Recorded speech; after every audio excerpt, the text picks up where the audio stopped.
Hey guys. Okay, so right from the jump, I need to talk about the preview that we get at the end of the episode because I'm genuinely not sure what's going on anymore. And it's only a preview, so there could be a lot more to the episode than what we saw. But the thing to take note about that preview is that everything we saw that's going to be in that next episode is stuff that's jumping is material that happened after the Meta Liberation Army arc. So it's one of those things where it's getting to the point that I have to genuinely assume that this entire back half won't even be covering the Meta Liberation Army arc, and more just the chapters Bones can adapt that can act as build up to it. And even if we do get even if we do get yet anything from the Meta Liberation Army arc, then at this point it'll really only be the introductory phases of it, and then the rest will be covered in the next season. Which, as everyone knows, I've semi-defended the arc swap up to this point. But if that is in fact the case, then Bones has effectively made the worst decision they could, and basically fucked this season over dramatically, even more than I had initially thought. And with this, and the thing is, with this being the final episode of the Endeavor Agency arc, I kind of debated with myself whether I was going to give it an autopsy or wait until the final episode and give an entire season autopsy. And I think I will still end up doing the latter. But one thing I will say for now is that I think, like, obviously, there's a lot of people who say this arc is the worst, and I definitely agree. It has that this season is the worst, and I'd agree. There's tons of problems with it, but I think at the end of the day, when you get to the core problem of what happened with this season, I think the new movie coming out kind of is what really fucked this season over, because if the well, because of the whole thing of what Bones wanted to do with lining the events of the movie up with the events of the Endeavor Agency arc. I think that's really kind of what fucked this season over more than anything else, frankly. Um, but but as far as my overall thoughts on this episode itself, and especially the resolution Endeavor comes to after saving Natsu, they haven't actually. My thoughts haven't changed all that much from when I read the manga. The choice Endeavor made in this episode was ultimately really the only choice he could make.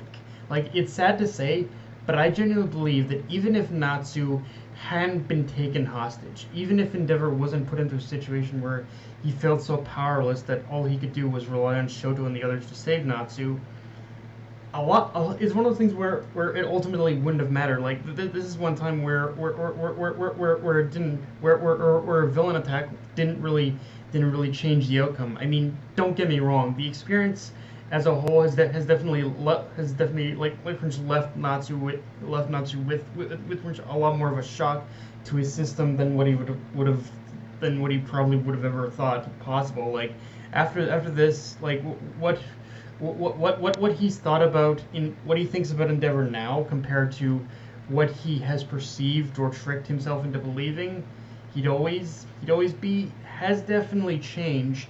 But again, it's even if it has definitely changed, but again, even if none of this happened, it still wouldn't have changed the conclusion Endeavor has come to, which is that the for Endeavor, the only way he can truly help his family anymore is by completely separating himself from them, cutting himself completely out of their life. Like, he's fucked. And I know there will be people who are saying he's a coward, he's running away, any of that stuff, but Endeavor, but the thing is, Endeavor has also accepted that's really the only thing he can do. It's too late. It's too late to do anything else. And anything he does will in some ways only be fueling any sort of flame or any sort of flame of hatred between him and Natsu. Like, Natsu has to Natsu unfortunately is someone who isn't going to be an overnight forgiveness. He needs, as Endeavor said, with Natsu, he needs to atone for what he did. He can't just say, I won't, can you forgive me, kind of thing. He genuinely needs to show Natsu that he has changed. And and the thing is, even if Natsu were to pretty much forgive his father, Endeavor has just torn everything down himself and just has to spend his entire life living with that unchanging fact for right now.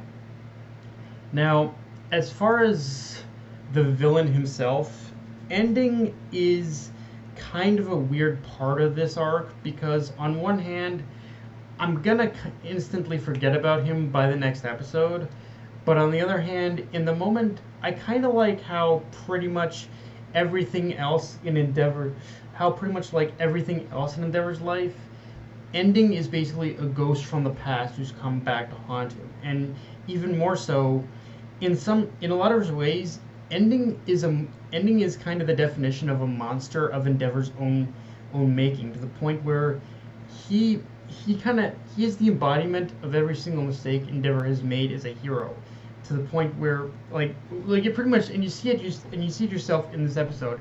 Ending is so broken, is such a broken human being that he only ever sees a singular image of and his experiences with Endeavor have created this kind of singular image of him, and sees him as the only one who can free him from his suffering. But at the same time, also again, because he is such a broken human being, he also kind of even though he sees Endeavor as the only one who can free him from suffering, he still also blames Endeavor for pretty much everything that happened to him. So it's a contradiction where the only one who, even though he blames Endeavor, the only one he can ending suffering is Endeavor himself. It's like to ending it all comes back to Endeavor, and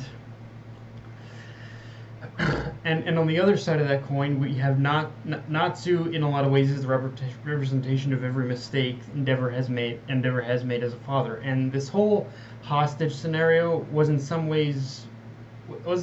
a lot of ways Endeavor basically owning up to both sides of himself, owning up to the hero he used to be, and owning up to the father he used to be, but also is still grappling with pretty much what he did as well. Even though Endeavor was determined to save Natsu in order to show Natsu that he has changed, in the end he couldn't bring himself to actively. In the end, he was faced with a situation where he couldn't actively do anything that would actively hurt Natsu. He doesn't want to hurt his own son, and even though that didn't really prove anything in Natsu's eyes, it did still show that Endeavor has changed as well. And one thing I love specifically, though, is how even though Izuku, Bakugo, and Shoto were kind of ultimately the ones to save Natsu, they did it using the things they learned from Endeavor, showing that even if Natsu still is like the farthest from ready to accept Endeavor, he still, I think in his own way, silently acknowledges he has changed through what he had seen from the others' efforts to save him, especially Shoto. I think Shoto, I think pretty much seeing Shoto save him, and pretty much Shoto using the exact same power as his father in order to do so, it was the thing that at least kind of made him accept that Endeavor's teachings weren't entirely worthless, or weren't completely worthless, or completely barbaric or something like that. But yeah, guys, this is definitely an episode I really need your guys' kind of opinion on. Please leave a comment down below as to what you thought of the episode, because again, for the most part, this episode was pretty good, but that preview really has me kind of like, what's going on here, kind of thing. But yeah, but yeah, guys, that's pretty much all I got. Again, go to the video, subscribe, and subscribe, hit the notification bell, and just share this around, guys. Death Knight of Anime, signing off. Later.